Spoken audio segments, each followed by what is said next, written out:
Hey everyone, this is Simran and welcome to IGNOU e Pathshala. कैसे हैं आप सब?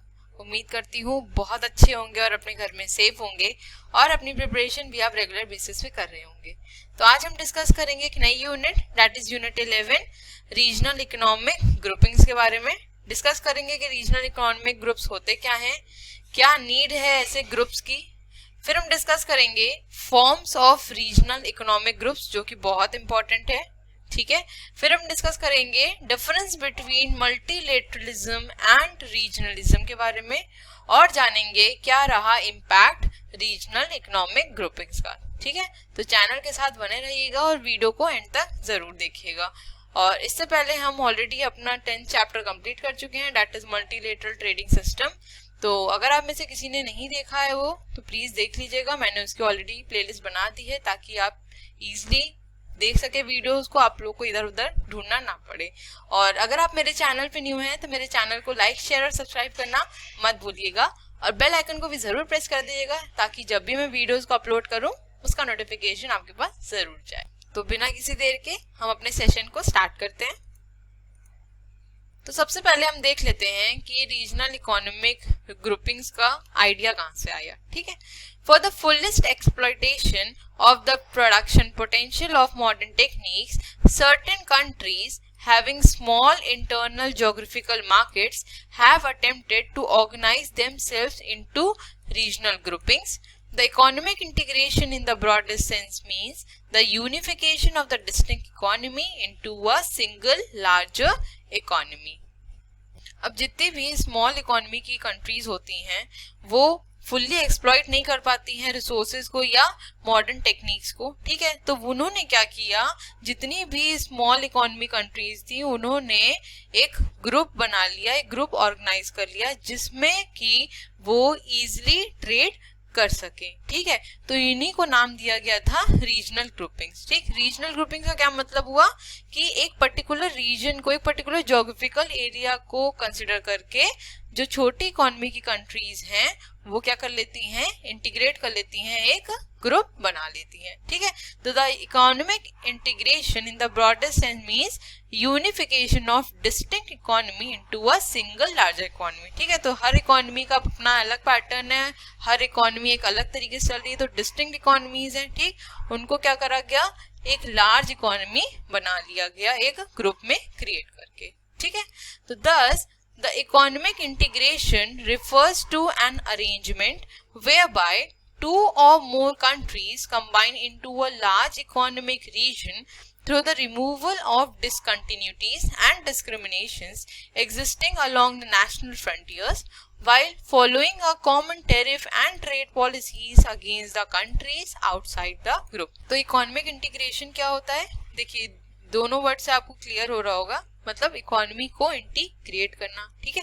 तो दो या दो से ज्यादा कंट्रीज जब अपनी इकोनॉमीज को इंटीग्रेट करती हैं, और क्यों करती हैं, ताकि वो डिस्क्रिमिनेशन को रिमूव कर सके और ट्रेड को इजिली फ्लो करा सके, ठीक है।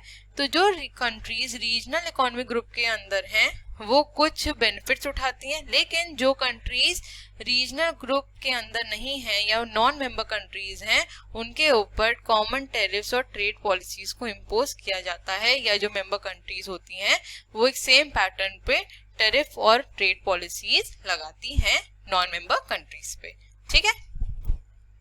नेक्स्ट देखिए, the geographical proximity, cultural, historical and ideological similarities, competitive or complementary economic linkage and a common language among the partner states are importantly required for the effective economic integration. तो अगर हमको एक effective economic integration चाहिए तो हमारी जो global proximity है, हमारा culture, हमारी historical ideologies क्या होनी चाहिए, थोड़ी similar होनी चाहिए, कॉमन लैंग्वेज होनी चाहिए जिससे हम इजिली कम्युनिकेट भी कर सके, और हमारी इकोनॉमी में भी एक प्रॉपर लिंकेज होना चाहिए, ठीक है। तभी वो क्या कहलाएगी, एक इफेक्टिव इकोनॉमिक इंटीग्रेशन कहलाएगा, ठीक। अब इसका एम क्या होता है इसको देख लेते हैं। The main aim is to accelerate the development process and improve the quality of life of the residents of the region by providing them with a greater choice, both as a producers and as a consumer. तो इनका जो main M या motive होता है वो ये होता है कि अपनी इकोनॉमी को किसी तरह एक्सेलरेट करना, अपनी इकोनॉमी में डेवलपमेंट प्रोसेस लाना और जो अपने रेसिडेंट्स हैं उनको क्वालिटी ऑफ लाइफ देने का अच्छा स्टैंडर्ड ऑफ लिविंग प्रोवाइड करना। ठीक है, तो जो इनका मेन मोटिव होता है वो ये होता है। बाकी जो रीजनल इकोनॉमिक ग्रुप्स बनते हैं उनके कुछ अपने अपने अलग अलग मोटिव होते हैं, लेकिन इन ऑल जो रीजनल इकोनॉमिक ग्रुप बनाया जाता है वो इसीलिए बनाया जाता है ताकि हमारी इकोनॉमी ग्रो कर सके, एक्सेलरेट कर सके और हम अपने रेसिडेंट्स को क्वालिटी ऑफ लाइफ प्रोवाइड कर सके। ठीक, इसके एग्जाम्पल्स क्या है? NAFTA, SAARC, ASEAN etcetera. ठीक है, तो ये सब क्या है? रीजनल इकोनॉमिक ग्रुप्स हैं और इंटरनेशनल ऑर्गेनाइजेशंस हैं। ठीक है, चलिए अब नेक्स्ट स्लाइड पे चलते हैं। अब देखेंगे हम रैशनल ऑफ आरईजीज। आरईजीज मतलब है रीजनल इकोनॉमिक ग्रुपिंग्स, यहाँ मैंने शॉर्ट में लिख दिया है। ठीक है, तो what is the need of regional economic groupings, इसको देख लेते हैं। सबसे पहला पॉइंट हमारा लार्ज साइज ऑफ मार्केट। देखिए, कोई भी कंट्री हो वहां पे बेसिक इंडस्ट्रीज होती ही हैं, है ना, जैसे कि हमारी आयरन की, स्टील की, फर्टिलाइजर्स की, ऑटोमोबाइल्स की। ठीक है, तो अगर हमारी इकोनॉमी स्मॉल है, हमारी इकोनॉमी की पॉपुलेशन स्मॉल है या फिर जो लोग हैं उनकी जो इनकम है वो उतनी ज़्यादा अच्छी नहीं है, ठीक, तो क्या होगा उस कंडीशन में? जो इतनी बड़ी इंडस्ट्रीज हमने एस्टैब्लिश कर रखी हैं उनका जो आउटपुट है वो अगर मार्केट में फुल्ली यूटिलाइज नहीं होगा तो क्या होगा? इंडस्ट्रीज को काफ़ी लॉस तो हो गई और जो प्रोडक्ट्स हैं मार्केट में निकलेंगे वो भी क्या होंगे? काफ़ी कॉस्टली हो जाएंगे। अब जब लोग उन प्रोडक्ट्स को खरीद ही नहीं पाएंगे तो क्या होगा? हमारी जो इकोनॉमी है वो गिरने लग जाएगी। ठीक है, तो इस चीज को ठीक करने के लिए क्या किया गया कि रीजनल इकोनॉमिक ग्रुप्स बनाए गए, छोटी छोटी इकोनॉमीज को इंटीग्रेट कर लिया गया, एक प्रॉपर ग्रुप बना लिया गया जिसके थ्रू क्या होगा कि जो इंडस्ट्रीज में प्रोडक्ट्स बन रहे हैं उनका जो आउटपुट हो रहा है वो अक्रॉस मार्केट निकल सके। ठीक है, मतलब और जो डिफरेंट इकोनॉमीज है वहां भी जा सके। अब इससे क्या होगा? जो इंडस्ट्रीज हैं उनको भी फायदा होगा और जो प्रोडक्ट्स हैं वो उस तरह कॉस्टली नहीं रह जाएंगे जैसे पहले थे। ठीक है, आई होप आपको ये समझ में आ गया होगा। अब चलते हैं अपने नेक्स्ट पॉइंट पे। नेक्स्ट पॉइंट है हमारा ऑप्टिमम यूटिलाइजेशन ऑफ रिसोर्सेज। अब देखिए, हमने यही बात करी कि रिसोर्सेज का हम प्रॉपरली यूटिलाइजेशन नहीं कर पा रहे थे पहले। ठीक है, तो इसीलिए हमने क्या किया? रीजनल इकोनॉमिक ग्रुप्स बनाए जिसके थ्रू हम अपने रिसोर्सेज को फुल्ली यूटिलाइज कर पाए। ठीक, नेक्स्ट है हमारा इंक्रीज्ड एफिशिएंसी। अब जब रीजनल इकोनॉमिक ग्रुप्स बने, ठीक है, तो हमने क्या किया? डिफरेंट इकोनॉमीज के साथ इंटीग्रेट किया, तो हमने उनसे कुछ सीखा, वो भी हमसे शायद कुछ सीखेंगे, जिससे क्या होगा? हमारी एफिशिएंसी भी इंक्रीज करेगी और हम कंपटीशन में भी आ जाएंगे। ठीक है, नेक्स्ट है हमारा ट्रेड क्रिएशन। जैसा कि वर्ड से ही समझ में आ रहा है, ट्रेड को क्रिएट करना। ठीक है, तो रीजनल इकोनॉमिक ग्रुप क्या हेल्प करते हैं? हमें ट्रेड को क्रिएट करने में हेल्प करते हैं। क्यों? देखिए, हमने सबसे पहले ही पॉइंट जो डिस्कस किया था, तो वहां पे क्या फायदा मिला? जो इंडस्ट्रीज हैं उनका जो आउटपुट जनरेट हो रहा था वो दूसरी इकोनॉमीज में भी गया ना, तो क्या हुआ? इससे हमारा ट्रेड क्रिएट हुआ ना। ठीक है, नेक्स्ट पॉइंट है हमारा पॉलिटिकल ऑब्जेक्टिव्स। अब देखिए, कोई दो कंट्रीज हैं, उनके बीच में कंपटीशन बहुत ज्यादा और वो एक पर्टिकुलर ज्योग्राफिकल एरिया की है। ठीक है, अब जब उनमें कंपटीशन ज्यादा है तो जाहिर सी बात है कि पॉलिटिकल इंस्टेबिलिटी भी होगी। अब इस चीज को ओवरकम करने के लिए क्या किया गया? रीजनल इकोनॉमिक ग्रुप बना दिया गया। जब एक साथ काम करेंगे तो लड़ेंगे तो नहीं, बट ऑब्वियस सी बात है, जिसकी वजह से क्या होगा? एक हार्मनी क्रिएट हो गई और जो पॉलिटिकल ऑब्जेक्टिव्स थे वो भी इजिली अचीव हो गए। ठीक, नेक्स्ट है हमारा रीजनल इनिशिएटिव। इसको एक एग्जांपल समझते हैं। देखिए, आप डिफरेंट मोड्स यूज करते हैं ट्रैवल करने के लिए। ठीक है, चाहे वो ट्रेन हो, चाहे बस हो, चाहे फ्लाइट्स हो। ठीक, अब अगर आप ट्रेन से जा रहे हैं, सपोज करते हैं, तो आपके सामने वाली सीट पे कोई बैठा है, एक नॉर्मल डिस्कशन हो रहा हो या मैं कह रही हूँ नॉर्मल आपकी बात होना शुरू हुई, तो आपको पता चला कि आप भी यूपी से हैं और सामने वाला बंदा भी यूपी से है, तो कैसा लगता है? एक पर्सनल टच लगता है ना, एक घर वाली फीलिंग लगती है, राइट? तो रीजनल इनिशिएटिव में भी क्या है, जो इकोनॉमिक ग्रुप्स बन जाते हैं उनको क्या लगता है? एक पर्सनल टच लगता है, एक होमली फीलिंग लगती है। ठीक है, जिसकी वजह से वो एक दूसरे के साथ काफी कोऑपरेट भी करते हैं और हेल्प भी करते हैं इकोनॉमी को डेवलप करने में, और जो ट्रेड है वो भी काफी स्मूथ हो जाता है। ठीक है, तो आई होप आपको ये समझ में आ गया। अब चलते हैं नेक्स्ट स्लाइड पे। अब देखते हैं फॉर्म्स ऑफ आरईजीज। ठीक है, तो the essence of economic integration is the economic cooperation among the participating countries, on the basis of the degree of corporation the economic integration can be of the following main forms. तो economic integration के जो forms हैं इसको देख लेते हैं। ठीक है, ये किस पे डिपेंड करते हैं, डिग्री ऑफ कॉपरेशन की, जैसी इकोनॉमीज हैं कैसे कॉपरेट कर रही हैं उस हिसाब से इनको डिवाइड किया गया है। ठीक है, सबसे पहले है हमारा प्रेफरेंशियल ट्रेडिंग एरिया और एसोसिएशन, नेक्स्ट है free trade area, next custom unions, common market and economic union. ठीक है, तो इनको हम एक एक करके समझेंगे। पहले इन सब के बारे में समझ लेते हैं, फिर हम स्टार्ट पे आएंगे। ठीक है, तो सबसे पहले डिस्कस करेंगे हम प्रेफरेंशियल ट्रेड एरिया और एसोसिएशन। जैसा कि नाम से समझ में आ रहा है, प्रेफरेंशियल ट्रेड मतलब कि प्रेफरेंस देना। ठीक है, पढ़ लेते हैं एक बार। द प्रेफरेंशियल ट्रेड एरिया और association is the most loose form of economic integration. तो ये कैसा होता है, सबसे loose form of economic integration होता है। In this arrangement the member countries lower tariffs on imports for each other. It means they offer preferential treatment to the member country. तो preferential trade area क्या होता है, एक ऐसा arrangement जिसमें कि जो मेंबर कंट्रीज हैं वो अपने इंपोर्ट्स के जो टैरिफ्स हैं उनको क्या कर देती हैं, कम कर देती हैं। किस लिए, ताकि जो ट्रेड है वो इजिली फ्लो हो सके। और ये किसके बीच में होता है, रीजनल इकोनॉमिक ग्रुप्स के बीच में, मेंबर कंट्रीज के बीच में। तो इसीलिए इसको कहा गया है प्रेफरेंशियल ट्रीटमेंट। ठीक है, क्योंकि अपनी जो मेंबर कंट्रीज हैं उनमें उनको प्रेफरेंशियल ट्रीटमेंट देना। ठीक है, तो as regard the outside world they continue to maintain their individual tariffs. तो मतलब ये हुआ कि जो ये ग्रुप है, ठीक है, वो जो काम करेगा, वो जो ट्रेड करेगा आपस में, उसमें तो इनकी प्रेफरेंस है, लेकिन जो आउटसाइड कंट्रीज के साथ जो ट्रेड हो रहा है उसमें कोई भी रिलैक्सेशन या कोई प्रेफरेंस नहीं होगी, बल्कि इंडिविजुअल कंट्रीज अपनी तरह से इंडिविजुअल टैरिफ्स लगाएंगी। ठीक है, तो मतलब ये हुआ कि जितनी भी कंट्रीज इस ग्रुप के अंदर हैं वो एक साथ सेम टैरिफ ना लगा के हर कंट्री अलग अलग तरीके से टैरिफ इंपोज करेगी आउटसाइड कंट्रीज को या नॉन मेंबर नेशंस को। ठीक, तो these agreements are generally made between developed and developing countries to promote economic development of the developing nation. ये ग्रुप बेसिकली डेवलप्ड और डेवलपिंग कंट्रीज के बीच में बनाया जाता है। और किस लिए बनाया जाता है कि जो डेवलपिंग नेशंस हैं उनकी इकोनॉमी को प्रमोट किया जा सके और इसको डेवलप किया जा सके। ठीक है, इसके एग्जांपल्स क्या हैं, South Asian preferential trade arrangement that is SAPTA. तो आई होप आपको समझ में आ गया कि प्रेफरेंशियल ट्रेड एरिया क्या होता है, ऐसा अरेंजमेंट जिसमें कि जो मेंबर कंट्रीज होती हैं वो आपस में इंपोर्ट ड्यूटीज को रिलैक्सेशन देती हैं ताकि ट्रेड इजीली फ्लो हो सके। वहीं जो नॉन मेंबर कंट्रीज होती हैं, नॉन मेंबर नेशंस होते हैं, उनके साथ अलग अलग टैरिफ प्रैक्टिस करती हैं, मतलब अलग अलग टैरिफ्स को इम्पोज करती हैं हर इकोनॉमी जैसा चाहे। ठीक है, तो आई होप आपको ये क्लियर हो गया। अब चलते हैं नेक्स्ट स्लाइड पे। नेक्स्ट है हमारा फ्री ट्रेड एरिया, जैसा कि नाम समझ में आ रहा है, जहां पे ट्रेड फ्री हो। ठीक, तो it is a permanent arrangement usually between the neighbouring countries.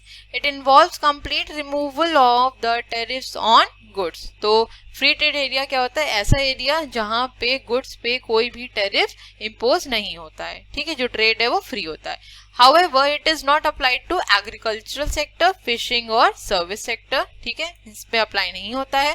The member countries are free to charge their own external tariffs from the countries outside the free trade area। तो जितनी भी member countries हैं वो free हैं कि वो external tariff charge कर सकती हैं, किनसे, उन कंट्रीज से जो कि फ्री ट्रेड एरिया से बाहर हैं। ठीक है, तो आई होप आपको समझ में आ गया फ्री ट्रेड एरिया। इसके एग्जांपल्स क्या हैं, north American free trade agreement that is NAFTA and European free trade association that is EFTA।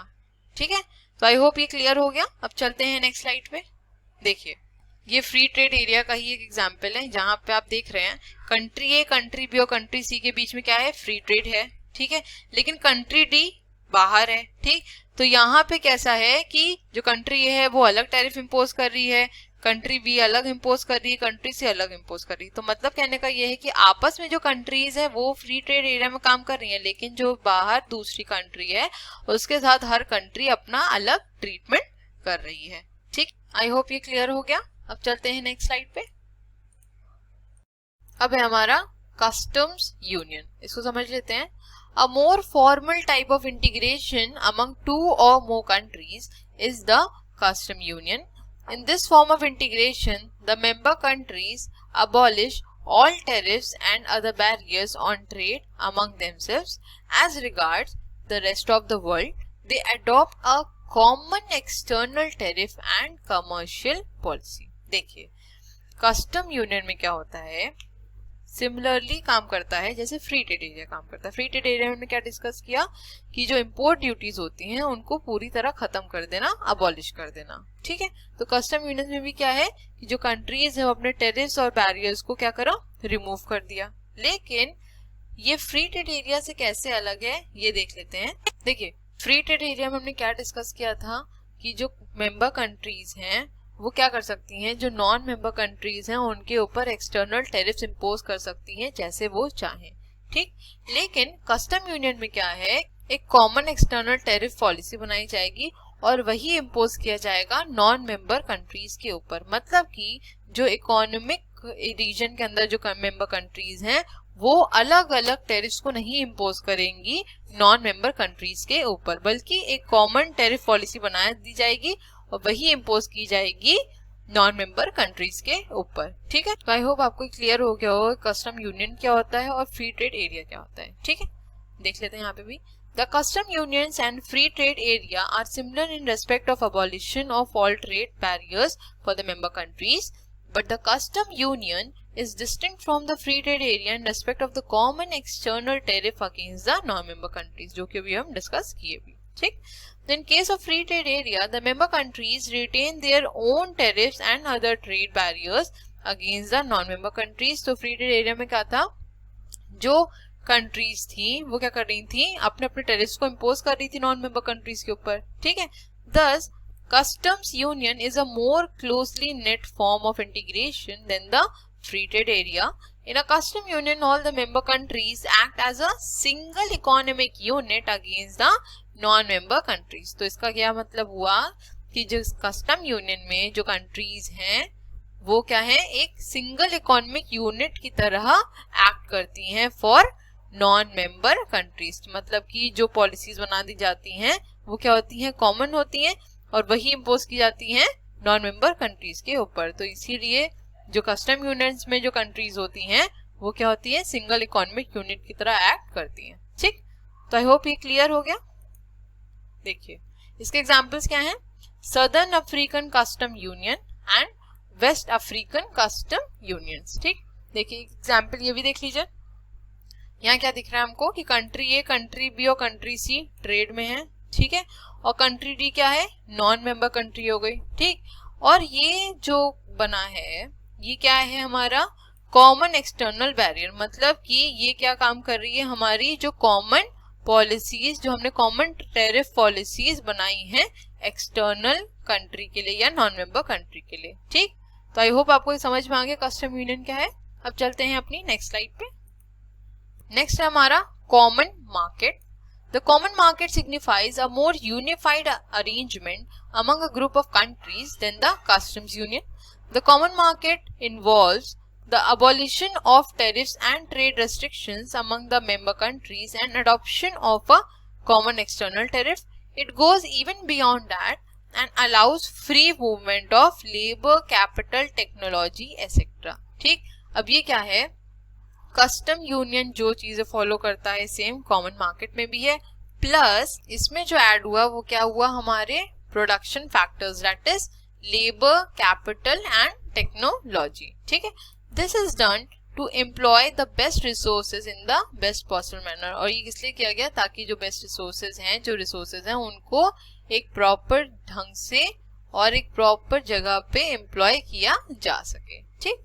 Thus, in case of common market, there is a free and integrated movement of goods and factors among the member countries. तो पहले सिर्फ goods की ही बात हो रही थी, लेकिन अब ट्रेड कैसे हो सकता है, फैक्टर्स ऑफ प्रोडक्शंस को यूज करके भी हो सकता है, दैट इज आपका लेबर, कैपिटल एंड टेक्नोलॉजी, ठीक। इसके एग्जांपल क्या है, यूरोपियन इकोनॉमिक कम्युनिटी, ठीक है। नेक्स्ट है इकोनॉमिक यूनियन, ठीक है, इसको देख लेते हैं।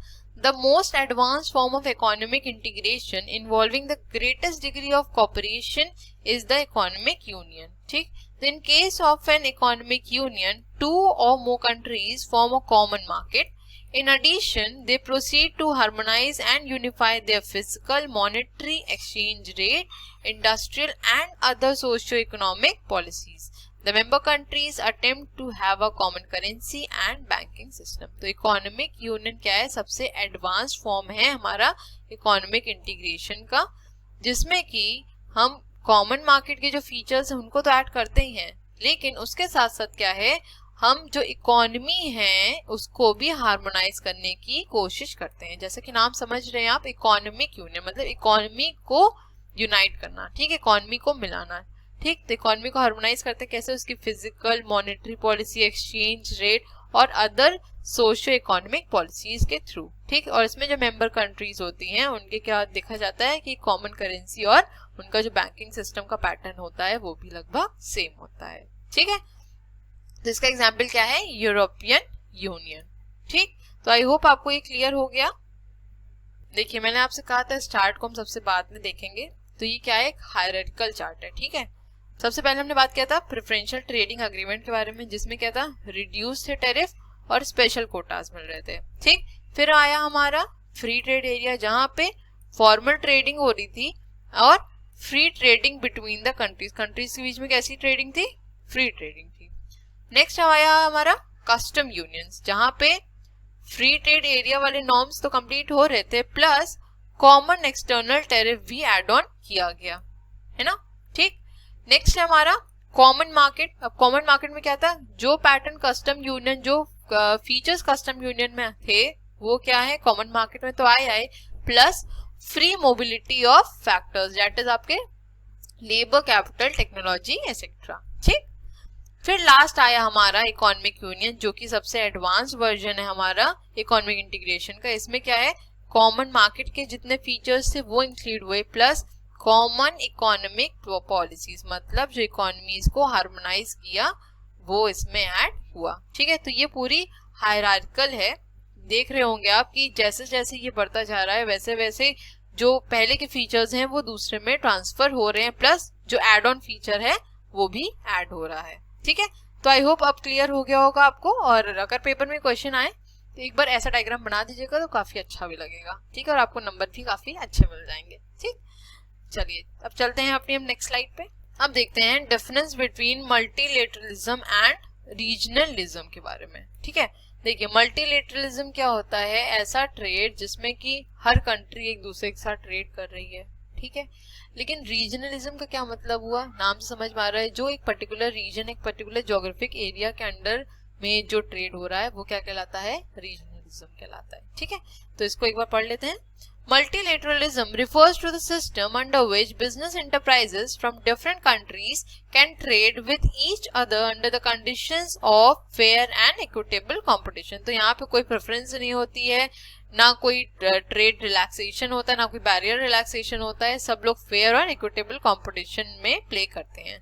लेकिन वहीं रीजनलिज्म की बात करें अगर, तो regionalism refers to the system under which countries within the bloc show special preference not granted to the nations outside the bloc. तो उस एरिया के बाहर जो कंट्रीज हैं उनको कोई प्रेफरेंस नहीं मिलती है. ठीक है, तो ये क्या कहलाती है? रीजनलिज्म. ठीक, नेक्स्ट पॉइंट है trade is based on the principle of non discrimination. कोई भी भेदभाव नहीं होता है. जो भी कंट्रीज होती हैं जो ट्रेड कर रही हैं वो कैसे ट्रेड करती हैं? इक्वल और फेयर. ठीक, वहीं हम रीजनलिज्म की अगर बात करें तो ट्रेड कैसा हमारा होता है? डिस्क्रिमिनेशन बहुत होती है. ठीक है,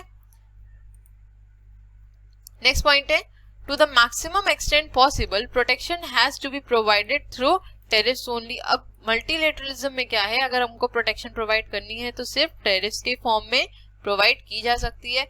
लेकिन अगर हम रीजनलिज्म की बात करें तो protection is often provided through quantitative restrictions as well as tariff. तो इसमें क्वांटिटेटिव रेस्ट्रिक्शंस भी यूज किए जा सकते हैं टैरिफ्स के अलावा. ठीक है, नेक्स्ट पॉइंट है it is open to all who are willing to follow this rules. वहीं रीजनलिज्म की अगर बात करें तो regional group functions as an exclusive club that generates them versus us psychology. ठीक है, अब देखिए रीजनलिज्म में क्या होता है, जब वो एक प्रॉपर ग्रुप बन जाते हैं तो वो क्या सोचते हैं कि हमारा कंपटीशन कैसे है, देम वर्सेस अस, मतलब उनसे है। लेकिन जब मल्टीलेटरिज्म में बात करते हैं तो हर कंट्री क्या है, इंडिविजुअल लेवल पर काम करती है। लेकिन वही रीजनलिज्म में क्या है, जो कंट्रीज हैं वो क्या होती है, ग्रुप बन जाता है, तो उनके अंदर कैसी साइकोलॉजी आ जाती है, देम वर्सेस अस की साइकोलॉजी क्रिएट हो जाती है। ठीक है, नेक्स्ट पॉइंट है, its goal is to build a unified and integrated global system. तो मल्टीलेटरिज्म का क्या गोल है, यूनिफाइड और इंटीग्रेटेड ग्लोबल सिस्टम को क्रिएट करना। वहीं रीजनलिज्म में lead to multilateralism in the long run, और रीजनलिज्म से मल्टीलेटरिज्म हम जा सकते हैं लेकिन लॉन्ग रन में, शॉर्ट रन में पॉसिबल नहीं है। ठीक है, तो आई होप आपको ये डिफरेंस क्लियर हो गया। इसको जरूर से पढ़ लीजिएगा क्योंकि पेपर में कई बार पूछा गया है, तो काफी इंपॉर्टेंट है पेपर पर्सपेक्टिव से। ठीक है, अब चलते हैं नेक्स्ट स्लाइड पे।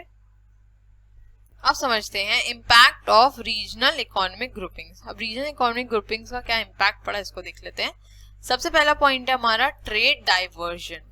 ट्रेड डाइवर्जन जैसा कि नाम से समझ में आ रहा है, ट्रेड को डाइवर्ट करना। तो ट्रेड डाइवर्जन एक ऐसी सिचुएशन होती है जिसमें कि ट्रेड को डाइवर्ट कर दिया जाता है from non member countries to the member countries. ठीक है, जैसे कि हम एक एग्जांपल लेते हैं, कोई कंट्री ए है, ठीक, और कोई कंट्री बी है और कोई कंट्री सी है, और ये दोनों कंट्री ए कंट्री बी एक रीजनल ग्रुप के अंदर है। ठीक है, और कंट्री सी क्या है, नॉन मेंबर है। ठीक, अब कंट्री ए और कंट्री बी के बीच में कोई ट्रेड हो रहा है, ठीक, और कंट्री बी और कंट्री सी के बीच में भी कोई ट्रेड हो रहा है, बल्कि यहाँ पे क्या होगा, कुछ टैरिफ्स हैं वो भी इम्पोज होंगे। ठीक, अब क्या हुआ, बी ने क्या किया, अपने ट्रेड को डाइवर्ट करके ए के पास शिफ्ट कर दिया, मतलब अपने मेंबर कंट्री के पास शिफ्ट कर दिया। ठीक है, तो यही क्या कहलाता है, हमारा ट्रेड डाइवर्जन। अब ये ट्रेड डाइवर्ट होने से क्या हो गया, जो कंट्री सी थी जो कि नॉन मेंबर कंट्री थी,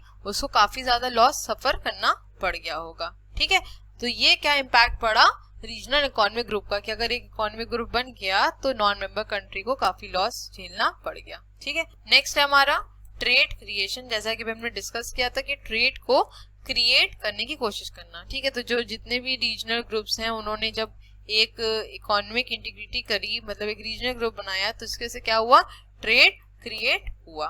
ठीक, नेक्स्ट है हमारा कंपटीशन। अब देखिए हमारी जो डोमेस्टिक इंडस्ट्रीज हैं, इस रीजनल इकोनॉमिक ग्रुप्स के बनने की वजह से कहीं ना कहीं उनकी जो प्रोटेक्शन है उस पे आंच आई। कैसे, क्योंकि जो रीजनल ग्रुप की कंट्रीज थी वो भी क्या कर रही थी, हमारी टेक्नोलॉजी, हमारी इंडस्ट्रीज को एक्सप्लॉइट कर रही थी। ठीक, जिसकी वजह से हमारी जो डोमेस्टिक इंडस्ट्रीज हैं उनकी प्रोटेक्शन की प्रॉब्लम क्रिएट हुई, और जो कंपटीशन है वो रीजन के अंदर ही शुरू हो गया। ठीक है, तो ये इम्पैक्ट पड़ा रीजनल इकोनॉमिक ग्रुप का।